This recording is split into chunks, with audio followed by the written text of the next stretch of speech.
이사야서 44장 15절부터 20절까지 우리 한 목소리로 같이 읽어봅니다. 시작. 이 나무는 사람이 땔감을 삼는 것이거늘 그가 그것을 가지고 자기 몸을 덮게도 하고 불을 피워 떡을 굽기도 하고 신상을 만들어 경배하며 우상을 만들고 그 앞에 엎드리기도 하는구나. 그 중에 절반은 불에 사르고 그 절반으로는 고기를 구워 먹고 배불리며 또 몸을 덥게 하여 이르기를 아하 따뜻하다 내가 불을 보았구나 하면서 그 나머지로 신상 곧 자기의 우상을 만들고 그 앞에 엎드려 경배하며 그것에게 기도하여 이르기를 너는 나의 신이니 나를 구원하라 하는도다. 그들이 알지도 못하고 깨닫지도 못함은 그들의 눈이 가려서 보지 못하며 그들의 마음이 어두워져서 깨닫지 못함이니라. 마음에 생각도 없고 지식도 없고 총명도 없으므로 내가 그것의 절반을 불사르고 또한 그 숯불 위에서 떡도 굽고 고기도 구워 먹었거늘 내가 어찌 그 나머지로 가증한 물건을 만들겠으며 내가 어찌 그 나무 토막 앞에 굴복하리요 말하지 아니하니 그는 죄를 먹고 허탄한 마음에 미혹되어 자기의 영혼을 구원하지 못하며 나의 오른손에 거짓 것이 있지 아니하냐 하지도 못하느니라. 아멘. 오늘 이 말씀을 가지고 우상숭배라는 제목으로 함께 말씀을 살펴보도록 하겠습니다. 제가 오늘 이 본문은 우상숭배에 관해서 설명할 때 제가 가장 많이 인용하는 그런 본문이에요. 너무 리얼하게 설명을 잘 해놨잖아요. 기가 막히잖아요. 나무 토막 땔감 해가지고 그걸 가지고 고기도 구워 먹고 난로도 하고 그 나머지 가지고 깎아서 우상을 만들어서 신을 섬긴다는 것이 우상 숭배에 대해서 너무나 적나라하게 표현한, 성경에서 가장 적나라하게 표현한 것이기 때문에 우상 숭배에 관해서 설명할 때 제가 많이 인용하는 본문입니다. 오늘은 그래서 우상 숭배가 무엇인가 하는 것을 함께 이 본문을 가지고 살펴보겠습니다. 17절에 보니까 너는 나의 신이니 나를 구원하라 이렇게 했어요. 우상을 이제 나무 토막을 깎아가지고 만들어서 그 나무 토막에게 하는 말이죠. 너는 나의 신이니 나를 구원하라. 목수가 나무를 해다가 절반은 땔감으로 쓰고 그 절반으로는 고기를 구워 먹고 그 나머지로 신상을 만들어 그 앞에 엎드려 경배하고 기도하면서 한다는 말이 너는 나의 신이니 나를 구원하라.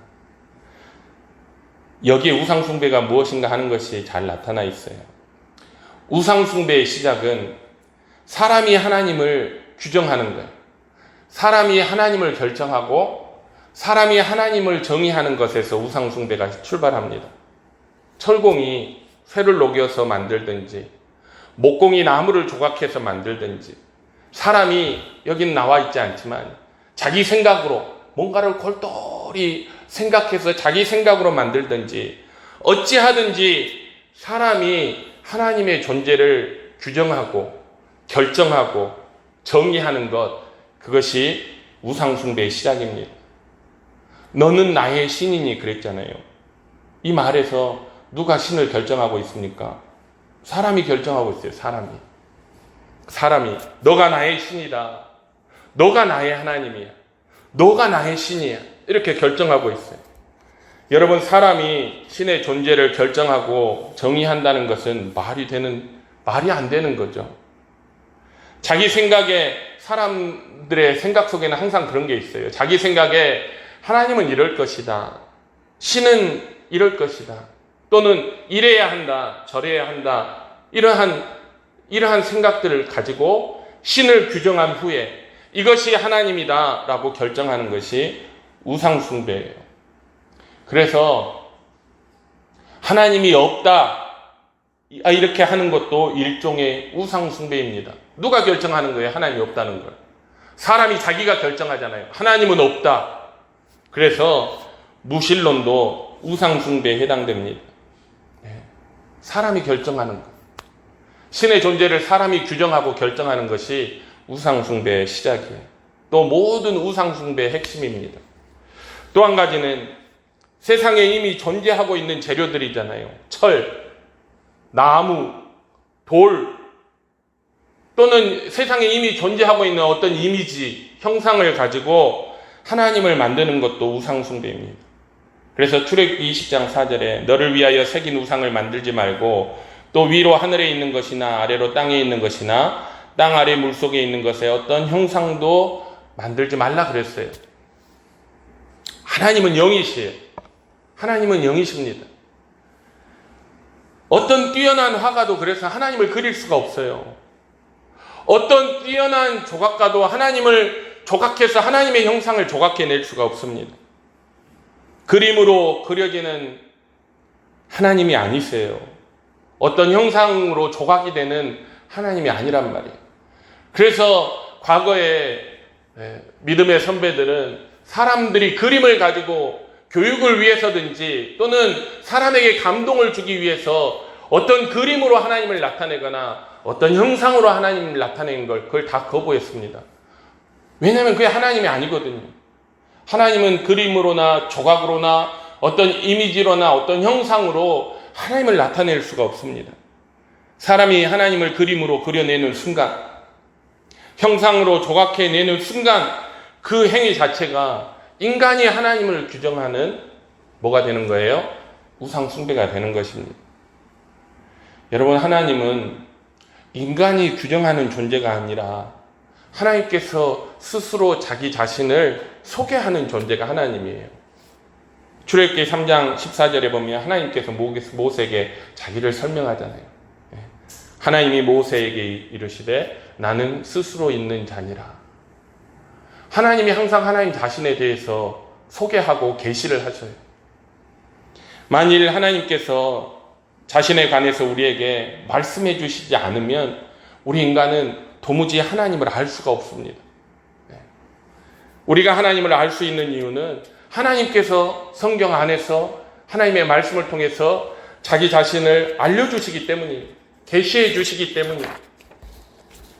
그렇기 때문에 사람이 성경을 떠나서 하나님 자신이 자신을 계시해 주고 드러내 주시고 알려주시는 그 사실을 벗어나서 자기 생각으로 하나님을 규정하는 모든 것이 그게 우상 숭배입니다.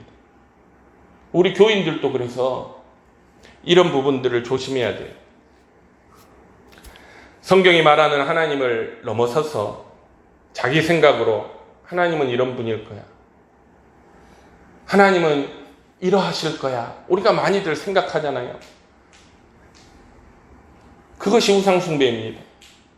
그 생각을 가지고 우리가 어떤 종교 행위를 하잖아요. 하나님은 이런 분일 거야. 성경에서 얘기해 주는 그런 하나님이 아니라 그걸 넘어서서 자기 생각에 하나님은 이런 분일 거야 라고 생각하고 그 생각과 신념을 가지고 종교 행위를 하면 그것이 곧 우상 숭배입니다. 예를 들면 한 달란트 받은 종이 그랬어요. 뭐라고 그랬냐면 내 주인은 굳은 사람이라 심지 않은 데서 거두고 해치지 않은 데서 모으니 혹여나 그가 나에게 맡긴 이 한 달란트 내가 잘못했다가는 큰일 난다. 그래서 그 주인이 돌아올 때까지 그 한 달란트를 땅에 묻어두었어요. 여러분, 이 한 달란트 받은 종이 주인에 대한 생각이 잘못되니까 결국은 행동까지도 잘못되는 거예요. 그 결과가 무엇입니까? 주인이 돌아와서 회개한 후에 이 무익한 종을 바깥 어두운 데로 내쫓으라. 거기서 슬피 울며 이를 갈리라. 물론 여러분 달란트 비유가 우상 숭배에 관한 내용은 아니에요. 하지만 우리가 아무리 그리스도인이어도 우리가 우리 마음대로 하나님을 규정하고 그에 따른 종교 행위를 아무리 열심히 해봐야 바깥 어두운 데 쫓겨나서 슬피 울며 이를 갈 수밖에 없다는 사실을 이 말씀이 보여줘요. 왜냐? 그게 우상 숭배니까요. 이스라엘 백성들이 하는 우상 숭배가 그거였잖아요. 하나님을 안 믿는 게 아니에요. 자기를 생각 속에 하나님을 만들어내고 그 하나님을 향해서 종교 행위를 한 거죠. 여러분 조심해야 해요. 정말 별별 사람들이 많습니다.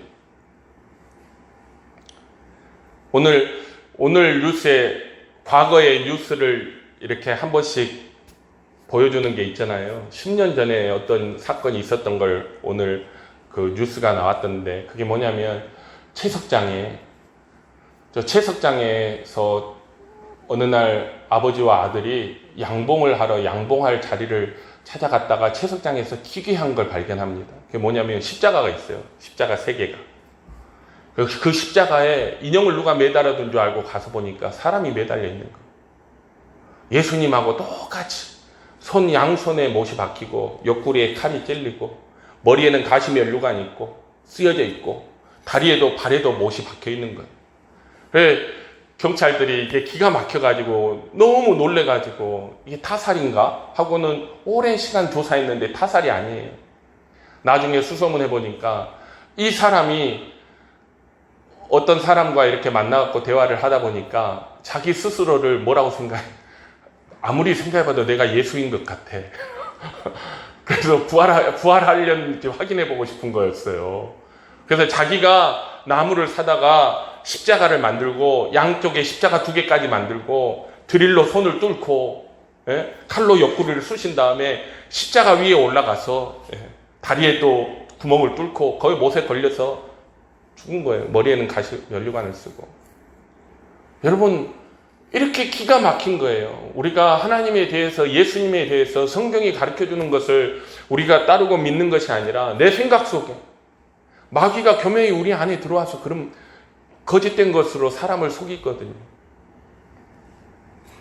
정말 별의별 사람들이 여러분 많이 있습니다. 신앙생활 하는데, 기독교인이라고 하는데, 종교생활이라고 하는데 도무지 그리스도인이라고 할 수 없는, 하나님을 믿는 사람이라고 할 수 없는, 구원받은 성도라고 할 수 없는 사람이 너무 많아요. 왜 그런 줄 아세요? 그 속에 자기가 규정한 하나님을 놓고 그 하나님에 대한 종교 행위를 하는 거예요. 그래서 하나님은 사람이 자기 생각으로 하나님을 규정하지 못하도록 아예 성경이 아니면, 성경을 통해서가 아니면 하나님을 전혀 알 수 없도록 하나님이 사람을 그런 존재로 만들어 놓으셨어요. 우상의 실체는 존재하지 않죠, 여러분. 나무나 돌을 깎아갖고 만든 그 우상의 실체는 존재하지 않아요. 그냥 나무일 뿐이에요. 돌일 뿐이죠. 마찬가지로 우리가 우리 생각으로 규정하는 하나님도 여러분 존재하지 않습니다. 우상에게 전하는 것이 헛된 만큼 우리가 규정한, 내 스스로 규정한 하나님을 믿는 것도 헛된 거예요. 그건 아무것도 아닙니다.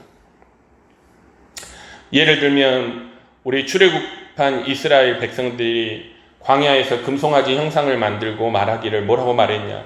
이스라엘아, 이는 너희를 애굽 땅에서 인도하여 낸 너희의 신이로다 하면서 그 앞에서 제사 지내고 번제 드리고 화목제 드리고 먹고 마시고 춤췄어요. 여러분, 금송아지 형상을 한 하나님은 존재하지 않습니다. 또 이튿날에 그들이 일찍이 일어나 번제를 드리며 화목제를 드리고 백성이 앉아서 먹고 마시며 일어나서 뛰놀더라. 여러분, 그런 예배를 받으시는 하나님도 존재하지 않아요. 그러니까 우리가 하나님을 규정하고 그 하나님 앞에 예배를 드려봐야 그런 하나님도 존재하지 않을 뿐만 아니라 그런 예배를 하나님이 받으시지도 않아요. 그런 예배를 받는 존재가 없습니다. 이것이 바로 금송아지 우상 숭배의 핵심이에요. 사람이 자기 생각으로 고안하고 규정한 하나님. 예배, 여러분, 예배가 신기한 예배들이 얼마나 많은지 몰라요. 요즘은 예배를 사람이 고안해낸 거예요. 말하자면 그냥 자기 생각에 이거 필요 없으니까 잘라버리고 이거 하나 하면 재미있으니까 하나 갖다 붙이고 해서 예배가 이제 더 이상 예배의 모습이 아니라 마치 공연 같은 모습이 되는 거예요. 공연 같은 종교 행위, 사람들이 고안해낸 종교 행위, 그런 모든 것이 우상 숭배예요. 제가 여러분에게 예전에도 한번 말씀드렸듯이 제가 중고등학생들 교사를 할 때 걔들에게 가가지고 야, 종이에다가 너희 죄를 써. 그리고 오늘 밤에 그걸 캠프파이어 하는데 십자가에 그거 하나씩 꼽아갖고 불태우자 해가지고 제가 생각해낸 거예요. 그래서 그날 저녁에 아이들하고 수련회 이틀째 날 아이들이 그날 아침에 방에서 찜통 같은 방에서 다 자기 죄를 거기다 썼어요. 그것도 너희들 글씨로 쓰면 내가 보면 알아먹으니까 너희들 암호로 써라. 암호로 써서 그거 오늘 저녁에 캠프파이어 할 때 십자가 예수님 못 박힌 그 못에다가 거기다 다 걸어갖고 불태우자. 이게 우상숭배예요. 저는 그걸 신학교 초기에 너무 어리석어서 그런 짓을 한 거죠. 나이가 지긋하신 전도사님이 저에게 물어보는 거예요. 이걸 어디서 배웠냐? 이걸 누가 가르쳐 준 거냐? 제가 생각해서 한 것인데요. 자랑스럽게 얘기했죠. 아이들이 무슨 생각한 거예요?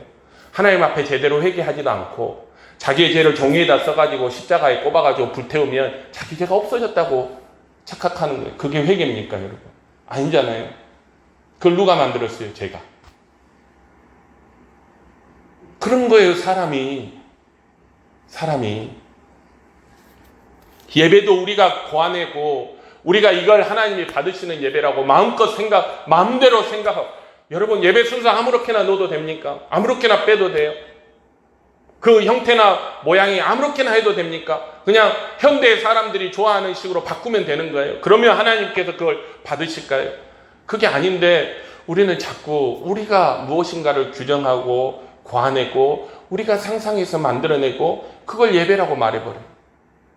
신에 대해서도 마찬가지죠. 우리가 하나님은 이럴 것이다 라고 생각하고 그 하나님을 만들어냈고 날마다 그 하나님께 기도하는 거예요. 해달라고. 그게 우상숭배예요. 두 번째 오늘 말씀을 통해서 보면 구원을 자기가 규정하는 것도 우상숭배예요. 오늘 아까도 읽었듯이 17절에 너는 나의 신이니 나를 구원하라 그랬잖아요. 그러면서 그 앞에 절하고 그랬어요. 너는 나의 신이니 나를 구원하라. 여러분, 우상을 만든 사람이 우상에게 나를 구원하라고 했을 때 그 구원의 의미가 무엇일까요? 철공이 원하는 구원, 석공이 바라는 구원, 이 목공이 기대하는 구원이 무엇일까요? 그들은 어떤 구원을 기대하면서 신을 만들었을까요? 대체적으로 가난, 질병, 고통, 어떤 위험, 재난 이런 것에서 벗어나는 그런 것을 구원이라고 생각지 않을까요? 큰 어려움 없이 장사 잘 되는 것을 바래서 신을 만들지 않았을까요? 자식들 공부 잘하고 좋은 학교 가서 잘 되는 것을 원하지 않았을까요? 이 모든 것을 여러분 한 단어로 표현하면 무사평안이에요. 무사평안. 그런 신을 만들어내는 것이 자기의 무사평안을 위해서 만든 거란 말이에요. 이 땅에서 사는 동안 아무런 사건 사고 없이 평안한 삶을 누리는 것. 근데 사람 가운데 보니까 더 고상한 사람이 있어요. 철학자들 부류. 철학에서 말하는 위인들의 생각은 이것보다 높더라고요. 그러면 그들의 생각은 이들의 생각은 어떤 개개인의 평안의 개념을 넘어서요. 그걸 넘어서서 인류 전체로 이 평안이 평등하게 확대되는 것. 예를 들면 공공의 선, 공익 이런 정도를 생각하는 거죠. 이 정도가 인간이 가진 생각의 한계인 거죠.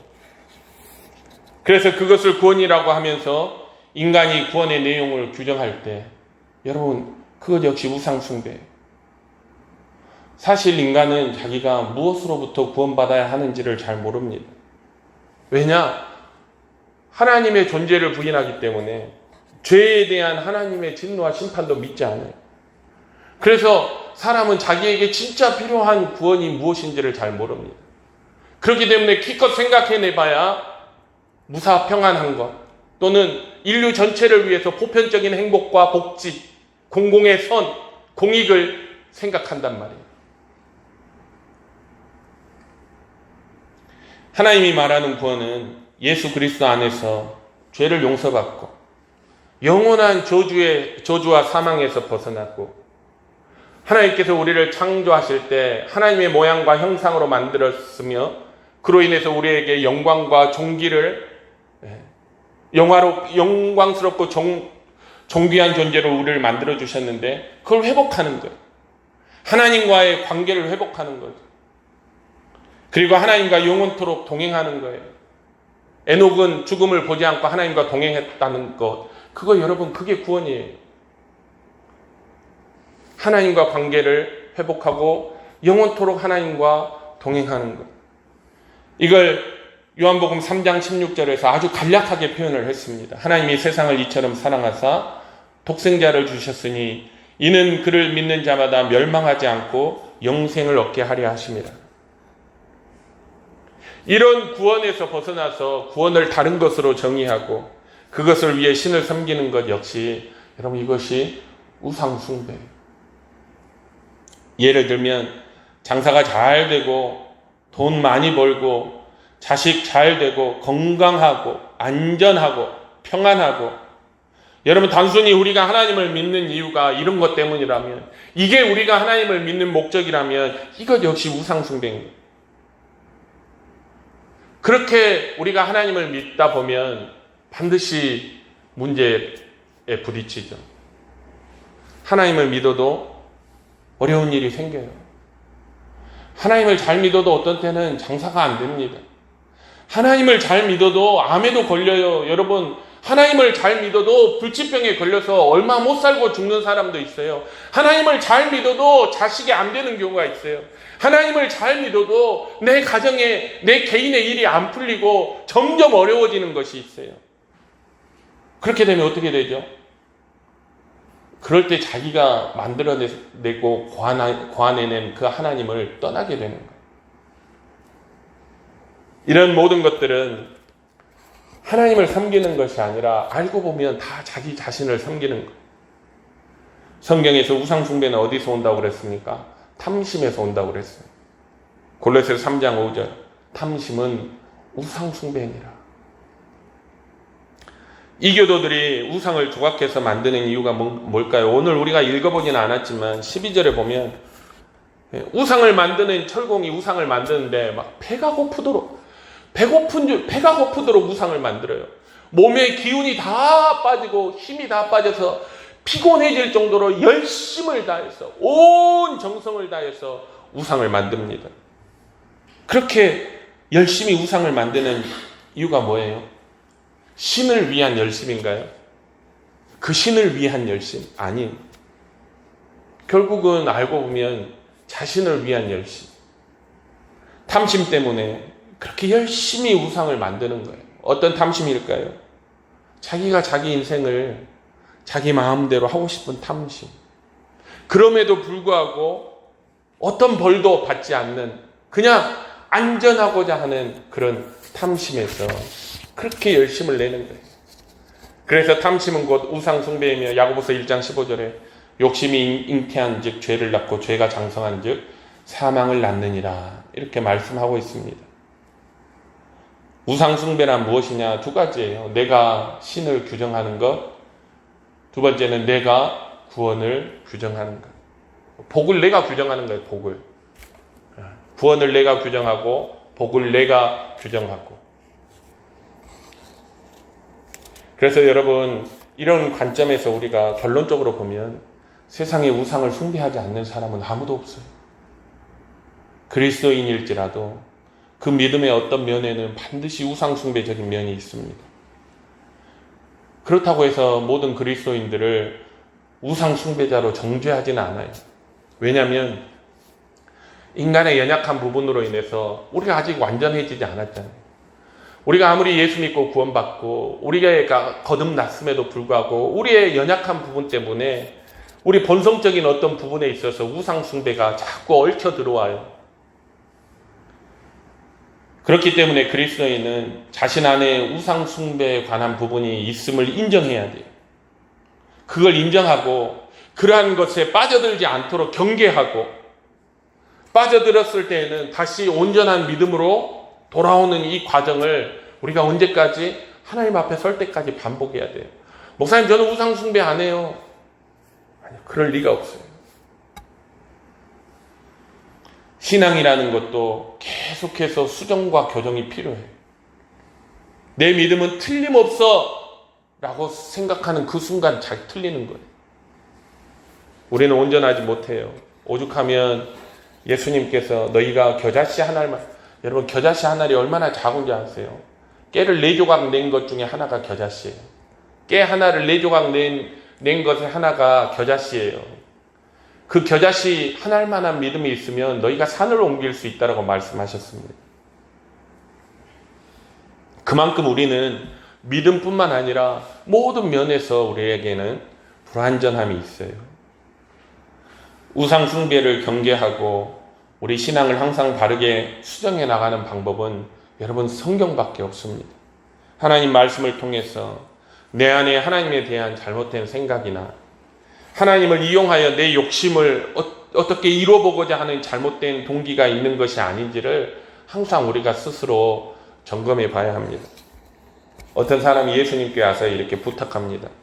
누가복음 12장 13절 이하에 보면 무리 중에 한 사람이 이르되 선생님 내 형을 명하여 유산을 나와 나누게 하소서 하니 예수님께서 이르시되 이 사람아 누가 나를 너희의 재판장이나 물건을 나누는 자로 세웠느냐 하시고 그들에게 이르시되 삼가 모든 탐심을 물리치라 사람의 생명이 그 소유에 능력한 데 있지 아니하니라. 탐심, 예수님을 따르는 잘못된 동기, 하나님을 믿고 의지하는 잘못된 동기, 이러한 잘못된 동기는 여러분 우리의 이성과 지성을 마비시켜서 하나님을 볼 수 없게 만들어버리는 거예요. 그래서 오늘 18절 이하에 그들이 알지도 못하고 깨닫지도 못함은 그들의 눈이 가려서 보지 못하며 그들의 마음이 어두워져서 깨닫지 못함이니라. 마음에 생각도 없고 지식도 없고 총명도 없으므로 내가 그것의 절반을 불사르고 또한 그 숯불 위에서 떡도 굽고 고기도 구워 먹었거늘 내가 어찌 그 나무지로 가증한 물건을 만들겠으며 내가 어찌 그 나무 토막 앞에 굴복하리요 말하지 아니하니. 그는 죄를 먹고 허탄한 마음에 미혹되어 자기의 영혼을 구원하지 못하며 나의 오른손에 거짓것이 있지 아니하냐 하지도 못하느니라. 사랑하는 성도 여러분, 우리는요 우상 숭배가 온 세상을 가득 채우고 있는 세상에 살아요. 교회 안에도 마찬가지입니다. 저와 여러분 안에도 하나님을 온전히 하나님 되게 믿지 않고 내가 규정한 하나님으로 믿고 그 하나님을 하나님이라 생각하며 나의 어떤 종교적 행위를 유발하고 그걸 그 동기가 되는 그런 잘못된 우상 숭배가 내 안에도 얼마든지 있습니다.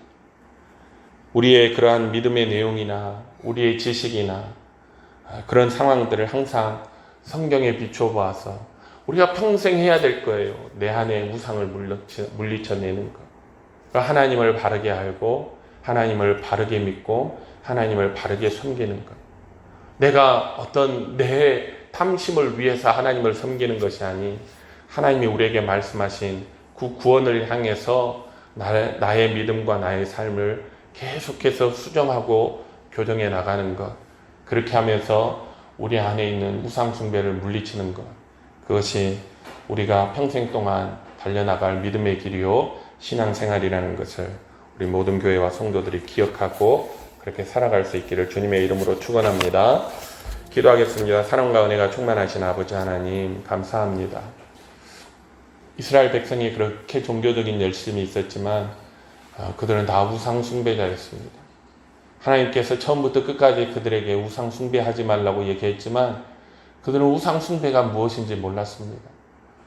우상 숭배는 하나님을 내가 규정하고 구원과 축복을 내가 규정해서 그것을 위한 나의 탐심을 만족시키는 것이 우상 숭배인데 오늘날 그와 같은 우상 숭배가 교회 안에도 성도들의 삶에도 가득하다는 사실을 우리가 깨닫고 우리의 믿음을 항상 경계하고 우리의 지식이나 우리의 믿음이나 신앙의 내용들을 항상 점검해서 잘못된 부분을 수정하고 조정해 나가며 항상 바른 믿음, 하나님에 대해서 바르게 알고 바르게 믿을 수 있는 그러한 우리 교회와 성도들이 다 될 수 있도록 주님 축복하여 주시옵소서. 성경을 떠나고 벗어난 하나님을 규정하지 않고 성경에서 말하지 않는 그런 축복과 구원을 기대하는 어리석은 우상 숭배에서 벗어나서 성경이 말하는 하나님 앞에 성경이 말하는 구원을 하나님 앞에 구하며 나아가는 우리 귀한 교회와 성도들 다 되도록 주님 축복하여 주옵소서. 감사드리며 예수님의 이름으로